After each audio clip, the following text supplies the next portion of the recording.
Hunting Alaska is tough. Hunting big grizzlies in Alaska is the toughest hunt you're going to get on. I just thought, oh my gosh, that bear's going to maul my son. I had blood all over me, and I didn't know if it was mine or the bear's. Even if you hit him dead on, he can still come right at you with an adrenaline pump charge. No more fierce or determined carnivore walks the earth. The grizzly is the trophy of many hunters' dreams and nightmares, and it will be among one hunter's greatest challenges on dangerous game.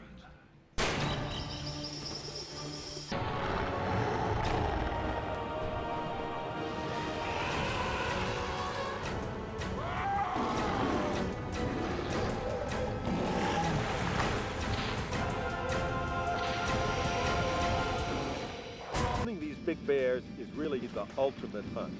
The rush of hunting the largest carnivore that walks North America. For the brown bears who live near the sea, there are literally hundreds of thousands of calories that swim to them. The interior grizzly leads a rather more strenuous life than its coastal cousin. The inland grizzly faces a daily struggle for survival. Every bite of food must be hunted or fought for. And such a hard-scrabble, precarious existence has a hardening effect on the grizzly's personality. If you're not a little scared about what you're doing, you shouldn't be out here. That bear needs your full respect every moment of the hunt. While this may be Painter's first time to go in search of the grizzly, he has faced big brown bears before, both in far eastern Russia and on the Alaska Peninsula, and knows how powerful and awe-inspiring these animals can be. Doug Painter's earlier experience had all the excitement, risk, and danger one could want from a hunt for grizzly, without taking a grizzly. It did whet his appetite for bear, though, and now it is a different year and a different area where Painter will be hunting with Alaska guide Jim Weiniger and will be accompanied by hunting consultant Jim Riley. He hopes that this time the weather and the grizzlies will be in his favor. My main goal for this trip was to get Doug a bear, and we're hunting outside of Lake Iliamna. The area we hunt is remote. There's only 4 permits for over 1.3 million acres. So it's very pristine wilderness. One of the things in hunting grizzly bears, you always have to give them the respect they deserve. They live out in the tundra areas here where they're having to fight and scavenge for a lot of their food. So they become pretty territorial and very unpredictable, making them pretty dangerous. Where do you think they'll be? Mostly down in these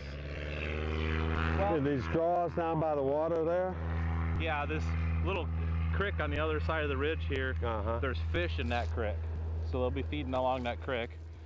But they also come out on these little feeders and up into the blueberries. And we're able to stay up on this ridge so we're not stinking up our hunting area.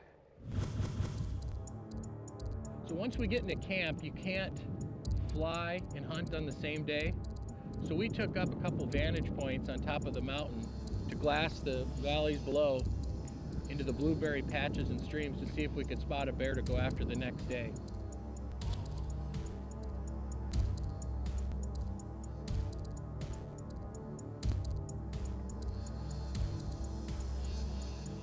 You know, hunting these grizzlies up here is sort of like a 3-act play, if you will. You know, the first act really is spotting the bear. And in this big country, that's often hard to do.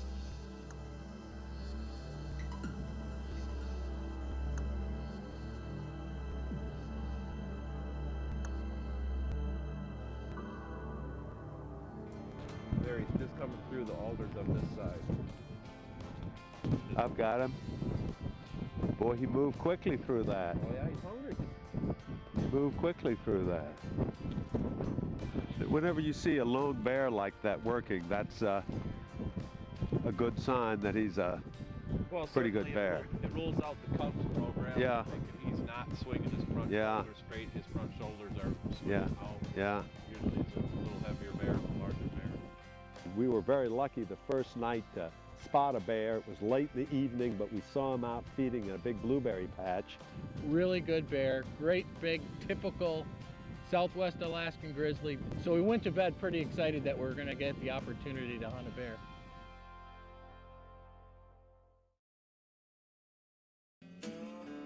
Two years since he started hunting Alaska grizzly, Doug Painter may at last see bear and weather coming together for him. Last night showed him the grizzly he wanted. Now he will discover if it has remained in the territory on dangerous game.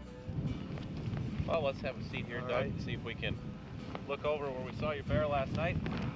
And we knew we probably wouldn't see him again until the evening of the next day. Enough bothering him. Let's see if he comes back out here, and then we'll make a play on him. You guys call this the witching hour as it gets to be about 6:30, 7 o'clock at night when they come back out.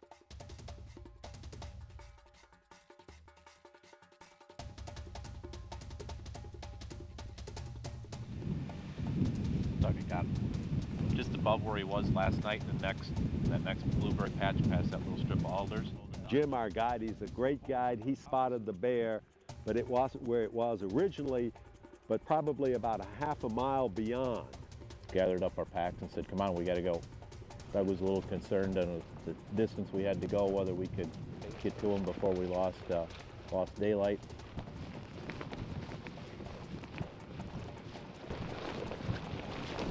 Doug, let's drop some gear that we don't need. Leave it here by this bush. We can see that really easy. And then we'll get closed in on the bear. He's just up here a couple 100 yards. Safety zone. I'm gonna stick back.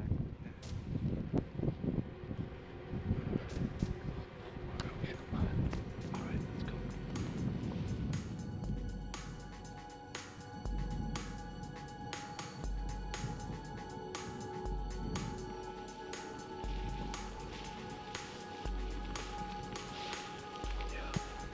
We gotta move them. That's good.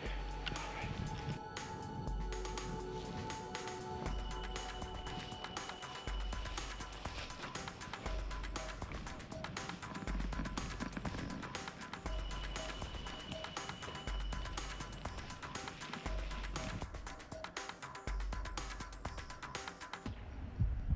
You know, Jimmy's, I can see him right behind these aspen here.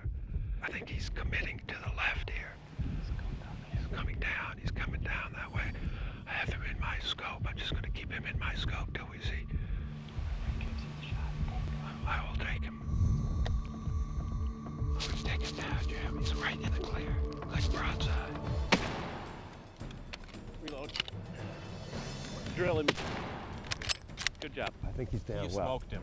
Watch him for a second. He might get another breath.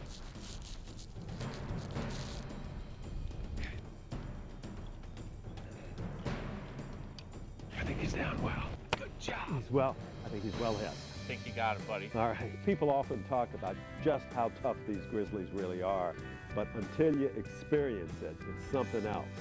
That 300 grain trophy-bonded bullet went right in the boilerplate. That bear just pumps up and starts running. That first shot was absolutely where it needed to be. Knowing that that first shot was going to kill the bear is not enough. Having it wind up in bad cover is just a nightmare. You know, most game animals would have dropped right down from there. He was down within 100 yards.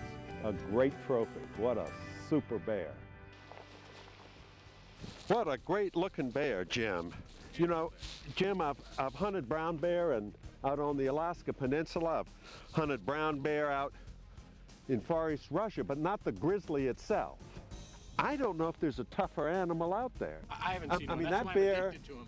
was right through the shoulders. And he's dead. He just didn't know it. He just doesn't know it. Great hunt Awesome. from step Thanks for one coming out to to step Alaska two. with us, Doug. Hey, Hey, is there a better congratulations place again to on be? You know, one story that doesn't get told enough is how much the companies in the hunting industry, the shooting industry, give back to the future of hunting, the future of our farms' rights. We have great sponsors on this show like Leupold, Sacco, Beretta, Federal Cartridge. Each one of those companies, plus hundreds more, make tremendous contributions to NSSF, the wildlife conservation groups, the NRA to ensure our gun rights. It means that we have a chance to be out here hunting, but equally important, it means that the next generation will hopefully have a chance to be sitting on a hill here in Alaska just like I am.